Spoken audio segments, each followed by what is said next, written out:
حضرت عمر رضی اللہ تعالی عنہ کا زمانہ ہے جب یروشلم فتح ہوا. حضرت ابو عبیدہ بن جراح رضی اللہ تعالی عنہ حضرت عمر کو دعوت دیتے ہیں کہ آپ مدینے سے چلیں اور یروشلم میں پہنچیں. حضرت عمر مدینے سے چلتے ہیں. کتنا بڑا قافلہ لے کر کے، کتنا پروٹوکول ہے. حضرت عمر اکیلے اور ساتھ ایک غلام اور اونٹ بھی ایک، باری باری سوار ہوتے ہیں. کبھی غلام سوار ہوتا ہے، کبھی عمر سوار ہوتا ہے. حکمران تو وہ تھے لوگوں کی دہلیز پہ امن دینے والے، لوگوں کی چوکھٹ پہ جو ہیں وہ نور بانٹنے والے. آج کے حکمرانوں نے تمہیں رمضان المبارک کے اندر لوڈ شیڈنگ کا پیکج دیا ہے اور آج بچے بھی تڑپ رہے ہیں اور جوان بھی سسک رہے ہیں، اور ماہ سیام میں جن اذیتوں میں قوم کو مبتلا کر دیا ہے وہ کسی سے مخفی نہیں ہے. اور تمہیں میں حضرت عمر کی کہانی سناؤں. حضرت عمر جن کو تخت حکومت پہ بیٹھتے تھے اور ان کا تخت کو سونے زبرجد کا نہیں تھا، مسجد نبوی کی چٹائی تھی، اور سارا دن وہاں بیٹھ کے لوگوں کی باتیں سنتے. اور جب رات کے اندھیرے گہرے ہوتے عمر بھیس بدل کے مدینے کی گلیوں کا گشت کرتے. کہا تمہارے گھر سے دھواں نکل رہا ہے اور بچے رو رہے ہیں، ان کو کھانا کیوں نہیں دیتے؟ کہنے لگی عمر کی جان کو رو رہی. عمر کے پاؤں تلے سے زمین نکل گئی. کہا کیا ہوا؟ کہا 3 دن سے ہمارے ہاں کھانے کے لیے کچھ نہیں ہے.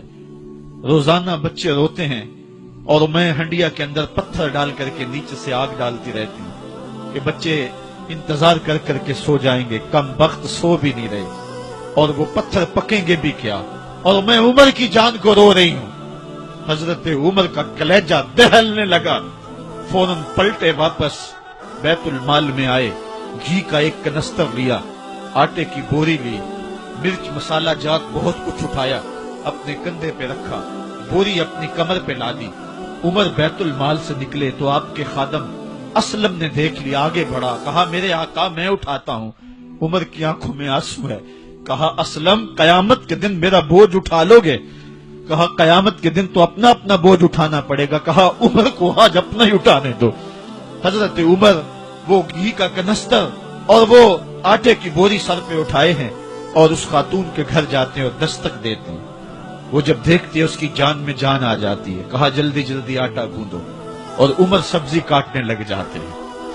حضرت عمر رضی اللہ تعالی عنہ سبزی تیار کر دیتے، ادھر آٹا گوند جاتا ہے اور پھر اوپر چولہا رکھا جاتا ہے، چولہے کے اندر آگ رکھی جاتی ہے، وہ کھانا پکانے لگتی ہے، آگ بجھتی ہے. تاریخ نے لکھا ہے آگ بجھنے لگتی ہے، عمر جھک کر کے پھونکے مارتا ہے.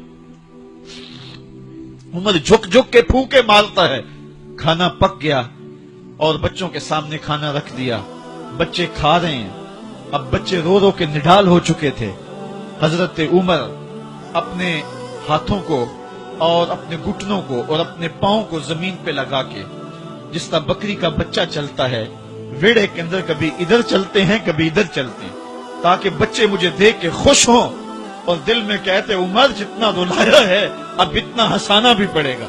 تو کبھی عمر امیر المومنین، یہ میں کسی آج کے جو ہے وہ لوگوں کے ووٹوں پہ منتخب ہونے والے حکمران کی کہانی نہیں سنا رہا، میں اس عمر کی کہانی سنا رہا ہوں جو 23 لاکھ مربع میل کا حکمران ہے، آدھی دنیا کا بادشاہ ہے.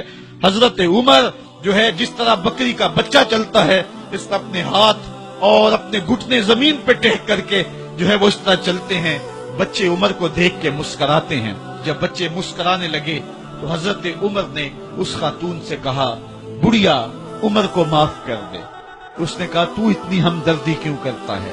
کہا عمر بیچارہ بڑا پھنسا ہوا ہے، فکر ہے اس کو یرموک و فسطاط و حلوان کی، جب فتح ہے مصر تو تیاری ہے ایران کی. آتے جاتے وفد سے ملاقات بھی کرتا ہوگا، آتے جاتے وفد سے ملاقات بھی کرتا ہوگا اور شب کو معلوم حالات بھی کرتا ہوگا. کانٹوں میں الجھی ہوئی بیچارے کی جان ہے، نیند اس کو بھی آتی ہے، آخر وہ انسان ہے. میری بہن عمر کو معاف کر دے. اس نے کہا نانا عمر کی بات میرے سامنے نہ کر، قیامت کا دن ہوگا، عمر کا گریبان ہوگا اور میرا ہاتھ ہوگا.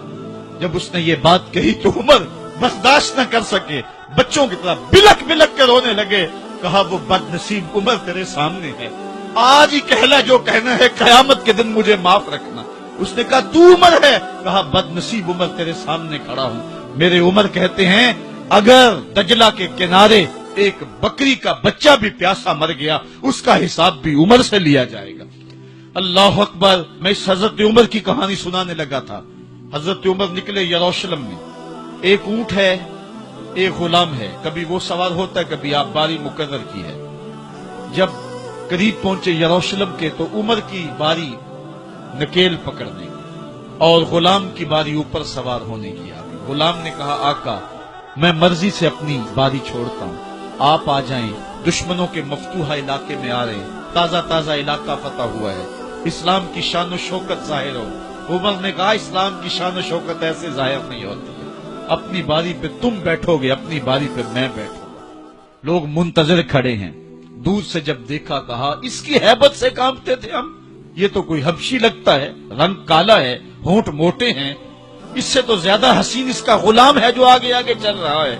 حضرت ابو عبیدہ نے کہا دھوکہ کھا رہے ہو، ہمارا آقا وہ نہیں ہے جو اونٹنی کے اوپر سوار ہے، ہمارا آقا وہ ہے جو لگام تھامے آگے آگے چل رہا ہے۔ حضرت عمر رضی اللہ تعالیٰ عنہ کو آگے بڑھ کے جابیہ کے مقام پہ حضرت ابو عبیدہ بن جراح نے استقبال کیا تو حضرت عمر آگے بڑھے اور انہوں نے آگے بڑھ کر کے حضرت ابو عبیدہ کے دونوں کندھوں پہ ہاتھ رکھا اور سنو حضرت عمر نے کیا کہا لا الہ الا اللہ انا کنا اذل قوم فاعزنا اللہ بالاسلام۔ کہا کہ لا الہ الا اللہ، اے ابو عبیدہ بن جراح، ہم ایک ذلیل قوم تھے اور اللہ نے ہمیں اسلام کی وجہ سے عزت عطا کی ہے۔ اور میں تمہیں ایک تاریخ ساز بات کہنے لگا ہوں اور وہ یہ ہے کہ جب تک ہم اس عزت والے اسلام کے دامن کو تھامے رہیں گے ہماری عزت قائم رہے گی، اور جب اسلام کے علاوہ کسی اور جگہ سے عزت ڈھونڈیں گے تو رسوا کر کے رکھ دیے جائیں گے۔ یہ ہے وہ خلاصہ جو حضرت عمر نے امتوں کے عروج و زوال کا بیان کیا ہے۔ اس امت کو جو خیرات ملی ہے تخت و تاج کی، وہ پینٹاگون سے نہیں ملی، وہ واشنگٹن سے نہیں ملی، وہ وائٹ ہاؤس سے نہیں ملی، وہ محمد عربی کے جوڑوں کا صدقہ ملی ہے۔ اس لیے جب ہم نے اسلام سے انحراف کیا، پاکستان حاصل کیا گیا تھا۔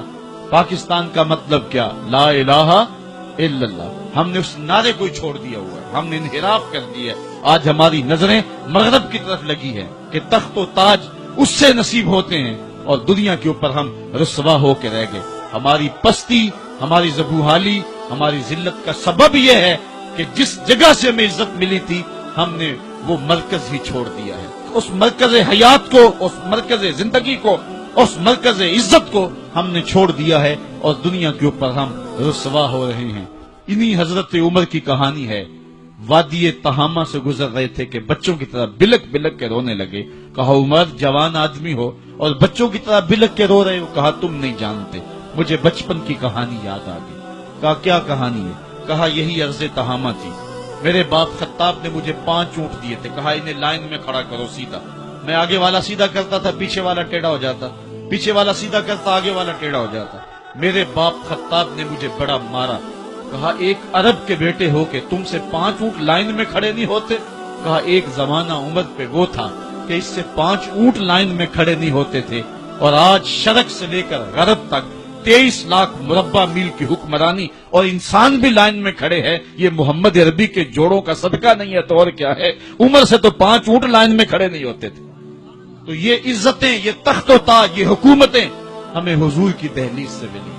جب ہم نے اس دہلیز کو چھوڑ دیا تو دنیا کے اوپر رسوا ہو گئے اور ذلیل کر کے رکھ دیے گئے۔ آفاق کے ہر ہر گوشے میں قرآن سنا کر دم لینا، اب رکنا نہیں، اب تھمنا نہیں، فردوس میں جا کر